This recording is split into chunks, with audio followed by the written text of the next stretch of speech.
Stefan Nepel once said, "Even the bravest cyber defense will experience defeat when weaknesses are neglected."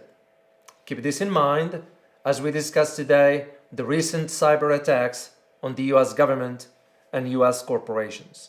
My name is Dr. David Oualaalou. And my name is Dr. Ross Stewart. And you are watching Geopolitics in Conflict.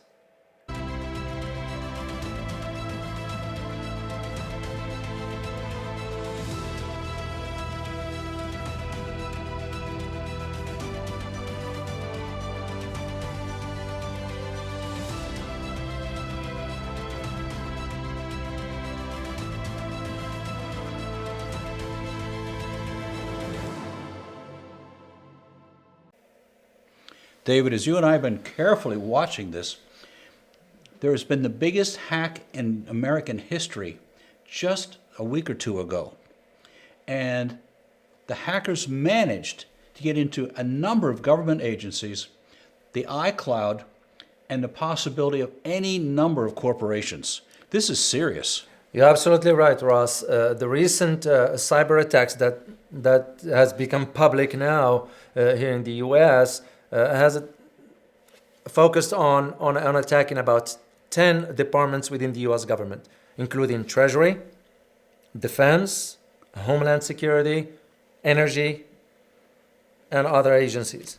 So in addition to the corporations and so forth. So, and it was a massive intrusion that highlight the US vulnerabilities and failure in protecting its own information. This looks like a massive mess because the hackers did it so well, we don't know where they went, what information they gathered, or what they did, or how far it extends into government, agencies, corporations, and maybe even individuals.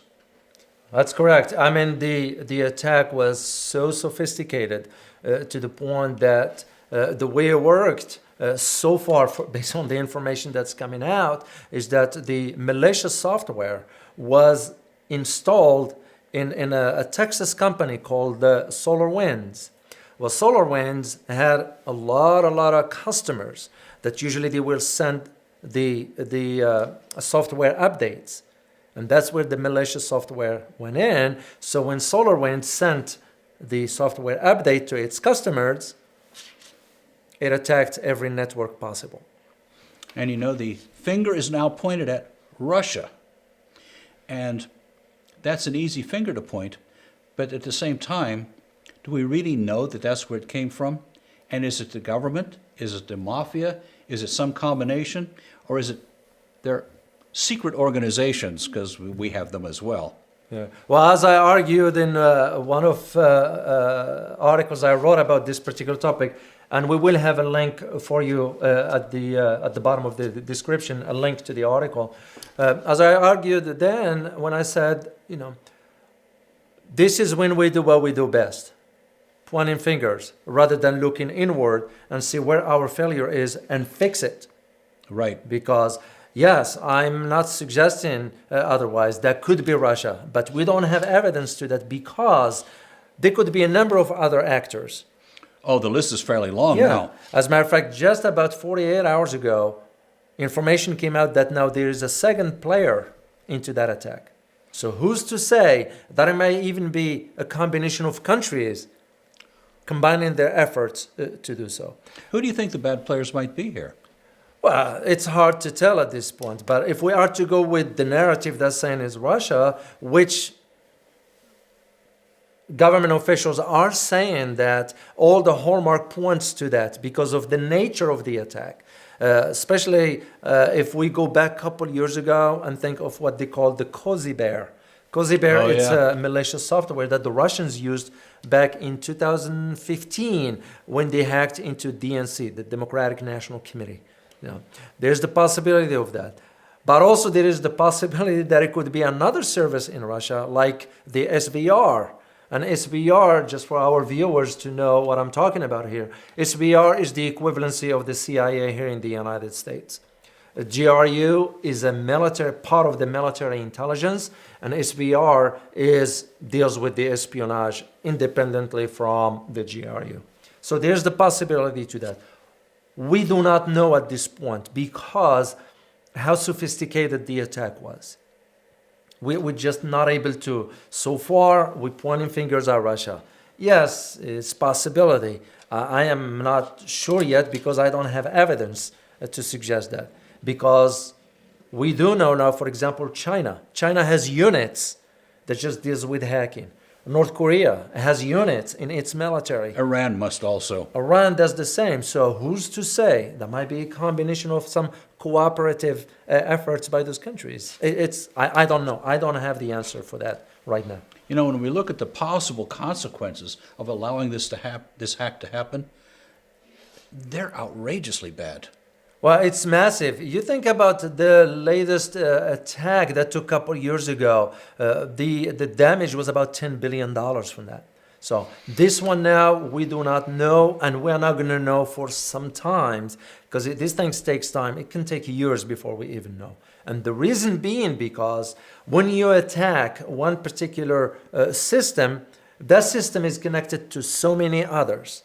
Right. So we have to understand first the extent of how far they went, what did they get? And the second question we need to ask is, what do they need this information for? Because what it looks to me, this is just my opinion, what it looks to me, especially when we advise our clients on a host of issues, we always look at the big picture. What it looks to me from this attack is what we called in the military, in the US military, the IPB, the intelligence preparation for battle. Yes. We do the same. When we go to war, we collect data and intelligence and so forth before we engage. To me, this attack has that hallmark of something bigger is coming down the road. This is just a preparation. Well, what would it mean for the power grid to go down? What would it mean for water to stop? What would it mean for transportation to be tragically hurt? I mean, just goes on and on. The banking system, for example. And the banking system goes down. Can you imagine just taking control over the financial system here in the U.S.? There's just one example. This is beyond it. This is beyond outrageous. Yeah, and this is why it is. We just do not have enough information at this point to understand the extent of the damage, and we're not going to have that anytime soon. So I can assure you that, because it takes time to figure out how far and what type of information they were able to collect. If you were the CEO of a corporation you thought might be in danger, what would you recommend? Well, you're going to have now to revamp your entire system. You know, it's just almost like, which not an easy task to do. It's more than challenging. We got to be realistic as far as the expectations here. So, but the idea for this software to be installed in an update in SolarWind and through Microsoft, because Microsoft, it was actually, from what I read and the little research that I did on this, is that it was easy for them to get into the iCloud. Wow. And Microsoft 365, which when the iCloud came out, I was the first one to say, you can't put your information in an iCloud per se, because of this particular reason. You know, one of the things we can't know is this a direct response to a particular general in San Francisco daring the world to hack American systems? Well, that's correct. That was the general of the commander of the cybersecurity command.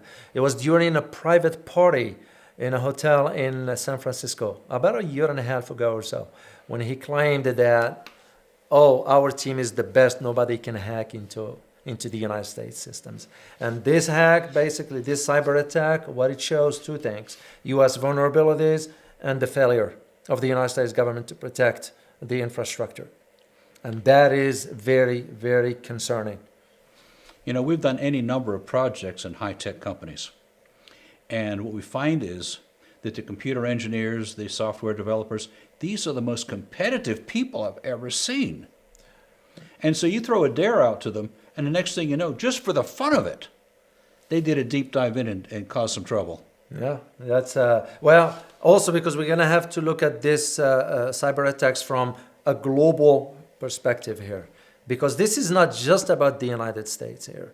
Yes, the attack to the United States, but this one has a global ramifications. And especially if, as we advise our clients from a global perspective, when you are engaging in international transactions and so forth, you have to have a better read and assessments of the geopolitical landscape, because these cyber attacks will impact what the geopolitical landscape will be and how the business transactions will evolve moving forward. And what does it mean when your competitors know all the inside information in your company? Yes, that means they're gonna gain leverage over negotiations or what have you. So. It's exactly, and we've actually seen some very talented Chinese cyber attacks accomplish just that. That's correct. So the bottom line to all this is the extent of the damage is unknown at this point. So information is gonna be coming out in the next few weeks or next months. That's going to reveal, assuming the government will share the information with the public. One thing is sure, is that the classified systems of the United States have not been hacked. The reason being because the classified systems are on a separate network altogether. So that's at least one thing we should, but nonetheless, the hacking is still going to have major damage moving forward. You know, one of the things we didn't talk about is ransomware and companies being ransomed. Might be life and death for the company. That's correct. But again, it falls back on the companies to ensure that its infrastructure is up to date and the safeguards are put in place, and they can't be complacent when it comes down to that. Just the reality of technology. As you said in one of our conversations, there has to be someone guarding, some system guarding 24/7. That's a necessity. That's sort of no-brainer. If you want to protect your information, Exactly. That's the norm, the way we do it. Is there any bottom line that you'd like to share with our viewers? Well, it's just the idea of you just have to be aware of what you are putting on the internet out there, because any information you share out there, it's easy, it's accessible. So don't ever think that things get deleted or no, not at all, not at all. So, Once it hits the internet, it's there forever. yeah, that's correct. Let us know your thoughts in the comments. Also, be sure to check out our other videos. Don't forget to like, share, and subscribe. Thanks for watching. And as always, stay informed. Till next time.